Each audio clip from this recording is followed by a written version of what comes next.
of all, you guys may notice that I'm wearing a different rash guard.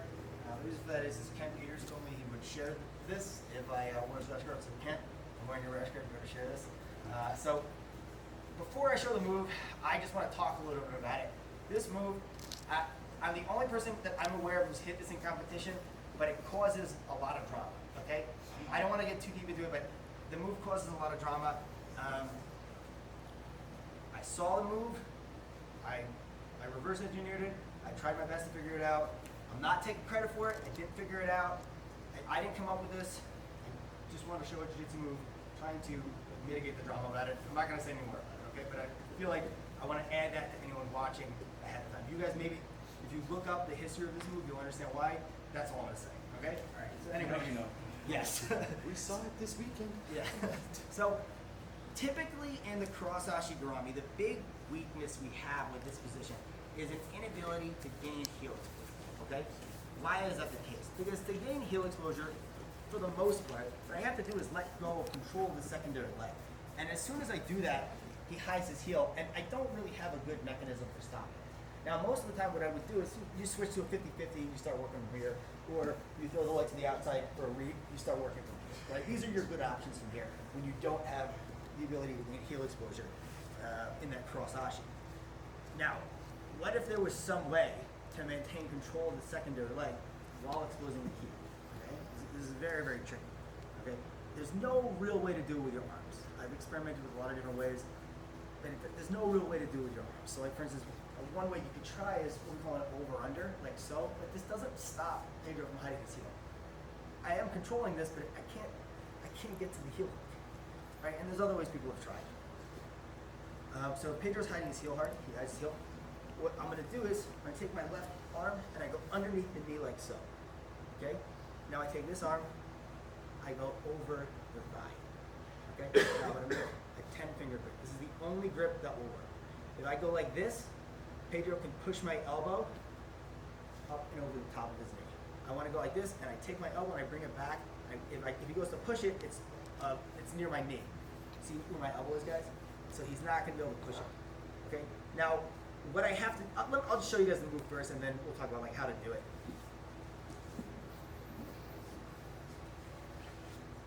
Okay, so I've wrapped up his secondary leg in my hips.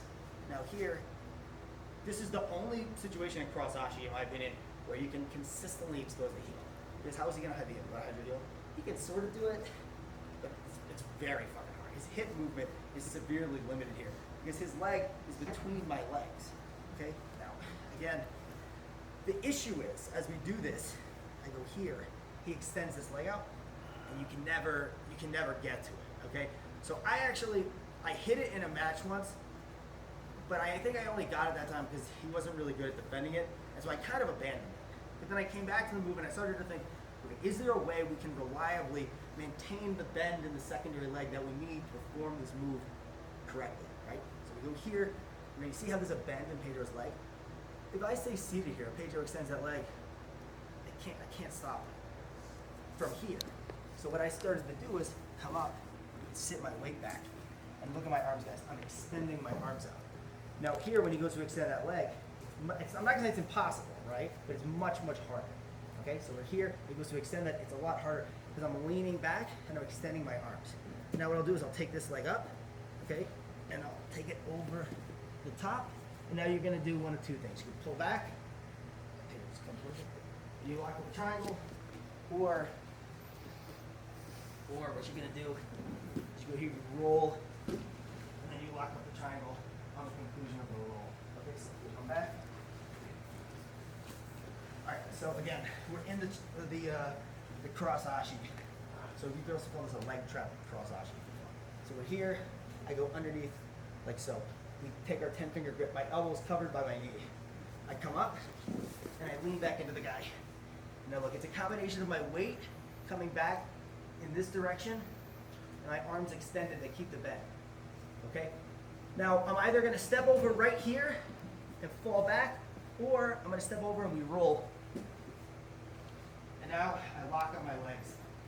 The way this can go wrong is if I try to do it seated, I can't keep that bend in the leg, and he extends, and then when I go for it, he just pulls this knee out. You could go to a standard ashi, but you lost the move, right? So the best way to do this, and guys, keep in mind, this is a move you can only do if he's hiding his heel.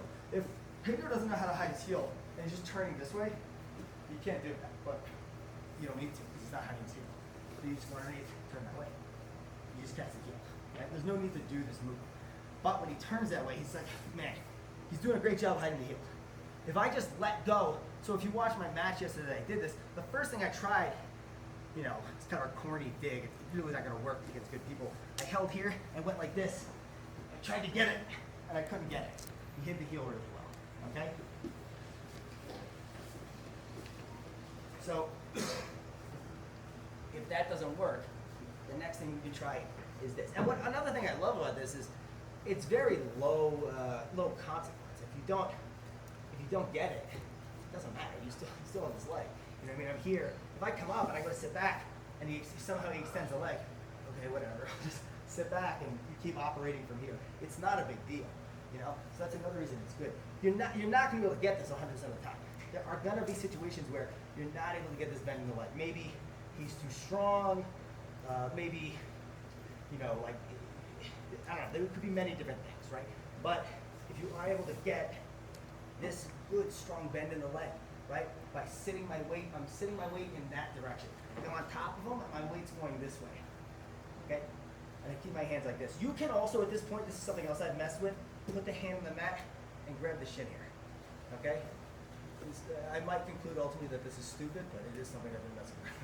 So you can go here, hold here, and then try to get your leg over the top like that, okay? The standard way to do it is like this. I do think this is probably the best way to do it.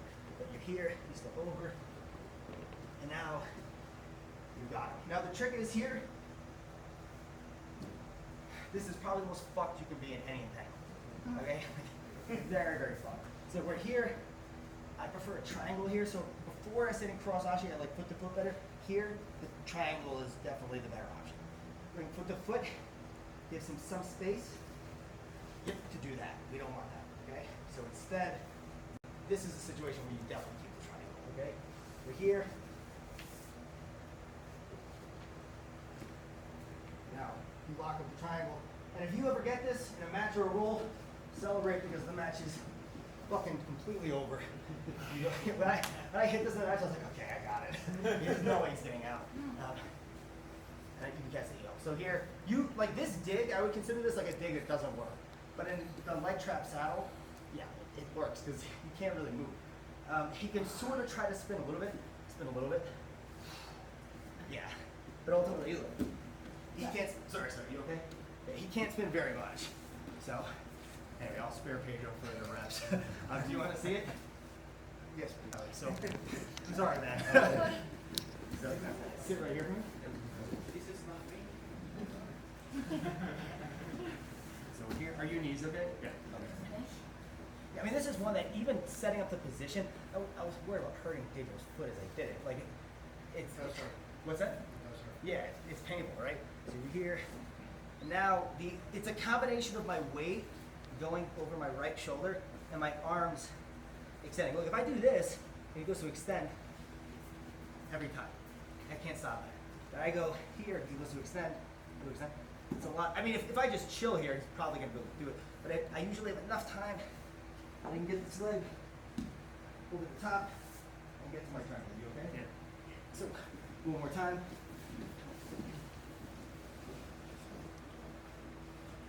So here, he's hiding his heel.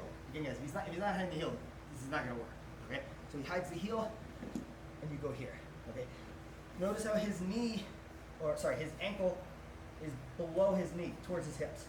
It's above the knee, you're never going to get this. When you go for it, he's going to free the primary leg. Right? So you go, it's below the knee. So I'm here, I come on top, my weight's leaning over my right shoulder. Okay? I'm going in that direction, like over there. Okay? Now, what I do is, I combine that with an extension of my arms. These two things together make it hard for him to extend the leg and get this over the top. And now you can either pull him back, now you lock the triangle, or you roll over the far shoulder. You okay? Yeah, it's a nasty one. Alright, so let's give this a try, guys. 1, 2, 3.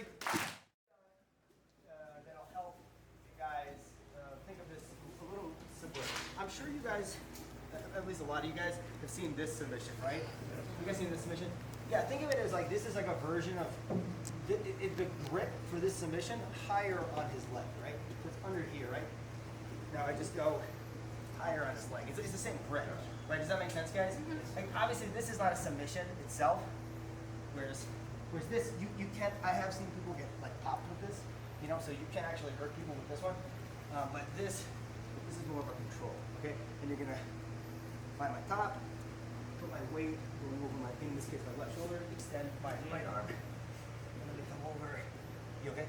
So we pull back, and we lock up the triangle. Okay? And now here, there's like no way he's gonna do it. Okay? Unless you do this. Don't do this here. This is not good. Here he can like. Alright, make sense, guys? Yeah, it does all. Alright, let's give this a try. 1, 2, 3.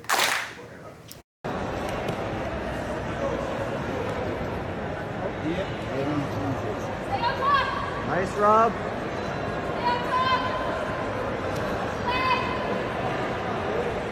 You can keep rolling, Rob. You keep rolling and he goes out, you get 2.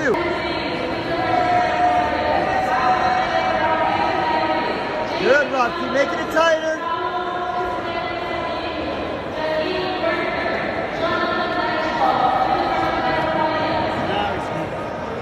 Nice, Rob. There it is. Connected here, Beagle. Good. Nice. Good. Beautiful. Nice. Now let's establish double trouble here and take our time, Beagle. Good. Establish double trouble and take your time. Achilles grip is secondary leg. Beautiful. Now pummel your elbow inside. Good. Good. Nice job, Beagle.